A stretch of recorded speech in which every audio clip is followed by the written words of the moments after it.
नमस्कार, मैं हूं दिवाकर सिंह। आप सभी को स्वागत है। इनमें से कौन सी रबी फसल है? तो रबी फसल चना है। चावल, कपास, मोटे अनाज, यह जो है कि रबी फसल नहीं है। चावल खरीफ फसल है, कपास खरीफ फसल है, मोटे अनाज खरीफ फसल है। किस फसल को उजला सोना कहा जाता है? तो उजला सोना कपास को कहा जाता है। जूट को जो है सुनहरा रेशा कहा जाता है। कपास को उजला से सोना और जूट को सुनहरा रेशा कहा जाता है। और काला सोना कहा जाता है पेट्रोलियम को। किस फसल को सुनहरा रेशा कहा जाता है? तो सुनहरा रेशा जो है यह जूट को कहा जाता है। कपास को क्या कहा जाता है अभी बताए हैं। कपास को जो है उजला सोना कहा जाता है।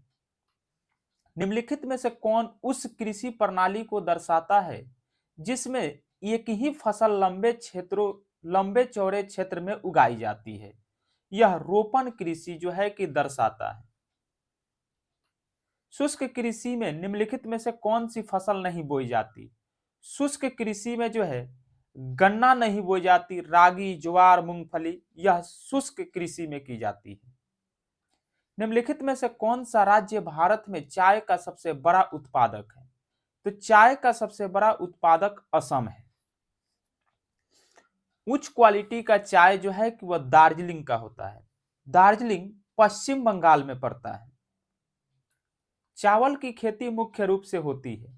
तो चावल की खेती मुख्य रूप से जलोढ़ मिट्टी में होती है। काली मिट्टी में कपास की खेती होती है। चाय के उत्पादन में विश्व में भारत का स्थान है। तो विश्व में भारत का स्थान चाय के उत्पादन में दूसरा है।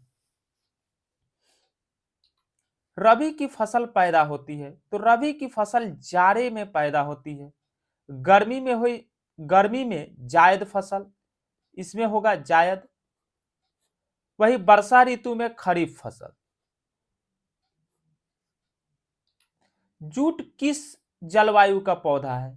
तो जूट जो है उष्ण और आर्द्र जलवायु का पौधा है।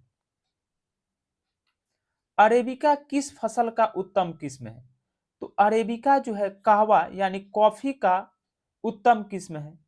अरेबिका हो गया, रोबस्ता, रोबस्ता, इसके बाद लिब्रिका, लिब्रिका, यह जो है ये तीनों अरेबिका, रोबस्ता, लिब्रिका, ये तीनों जो है कि कॉफी का जो है कि कॉफी का किस्म है।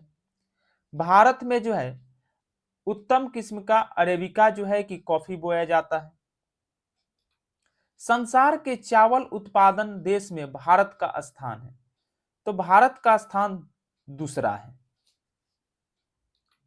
भारत में कौन सा राज्य सबसे अधिक गेहूं का उत्पादन करता है? तो भारत में उत्तर प्रदेश सबसे अधिक गेहूं का उत्पादन करता है। गेहूं उत्पादन में विश्व में भारत का स्थान है। तो गेहूं उत्पादन में विश्व में भारत का स्थान दूसरा है।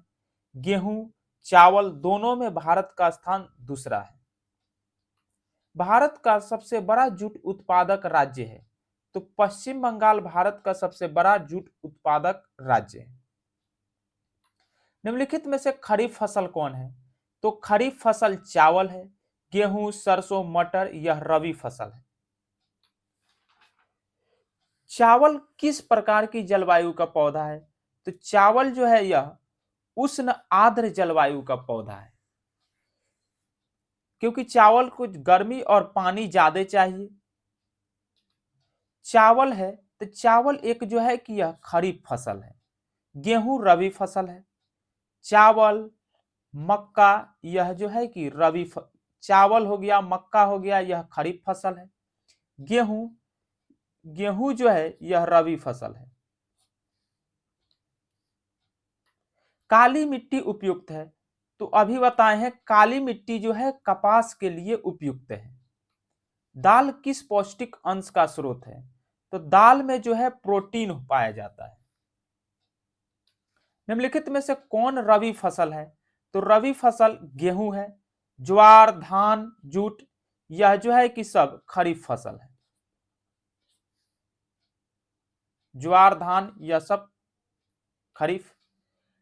रबी की फसल किन महीनों में बोई जाती है? तो रबी की फसल जो है यह अक्टूबर नवंबर में बोई जाती है और मार्च अप्रैल में काट ली जाती है। निम्न में से कौन व्यवसायिक फसल नहीं है? तो व्यवसायिक फसल जो है कि गेहूं नहीं है। जूट, गन्ना, तंबाकू यह व्यवसायिक फसल है।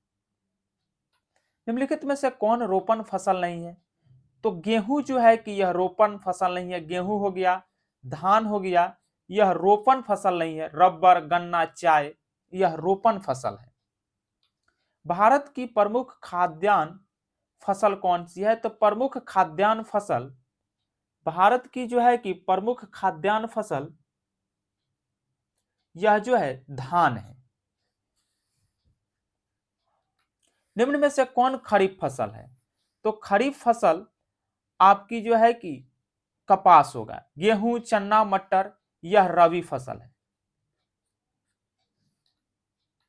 धान का एक प्रकार है तो ओस, अमन, बोरो यह तीनों जो है कि धान का प्रकार है जो कि पश्चिम बंगाल में बोया जाता है। निम्न में से किसकी खेती से नाइट्रोजन का स्थिरीकरण होता है? तो दलहन की खेती से नाइट्रोजन का स्थिरीकरण होता है। नवीन जलोढ़ मिट्टी का अन्य नाम है? तो नवीन जलोढ़ मिट्टी का नाम है खादर और पुरानी जलोढ़ मिट्टी का नाम है बांगर। रेगुड़ मिट्टी काली मिट्टी को कहते हैं। वर्षा ऋतु में बोई जाने वाली फसल है तो खरीफ फसल को वर्षा ऋतु में बोते हैं, गर्मी में जायद बोते हैं और जाड़े में जो है कि रबी बोया जाता है। ब्रिटेन के सहयोग से कहां लौह इस्पात उद्योग बनाया गया? तो ब्रिटेन के सहयोग से जो है यह दुर्गापुर में जो है कि लौह इस्पात संयंत्र बनाया गया। बोकारो जो है यह रूस के सहयोग से। राउरकेला जो है यह जर्मनी के सहयोग से। राउरकेला कहां पड़ता है? तो राउरकेला जो है यह उड़ीसा में पड़ता है। और सेलम कहां है? तो यह तमिलनाडु में है। तमिलनाडु। बोकारो यह झारखंड में। दुर्गापुर पश्चिम बंगाल में। निम्न में से कौन रोपण फसल का उदाहरण है? तो रोपण फसल का उदाहरण रबर, चाय, गन्ना यह सभी जो है कि रोपण फसल का उदाहरण है। निम्न में से कौन दलहनी फसल वायुमंडलीय नाइट्रोजन का स्थिरीकरण नहीं करता? तो रजमा जो है कि यह वायुमंडल से नाइट्रोजन का स्थिरीकरण नहीं करता। चना, मटर, मूंग ये सभी जो है कि वायुमंडल से नाइट्रोजन को स्थिरीकरण करते हैं। निम्न में कौन पुरानी जलोढ़ मिट्टी है? तो पुरानी जलोढ़ मिट्टी को बांगर बोलते हैं। नई जलोढ़ मिट्टी को खादर बोलते हैं। निम्न में से कौन कृषि आधारित उद्योग नहीं है? तो कृषि आधारित उद्योग सीमेंट नहीं है।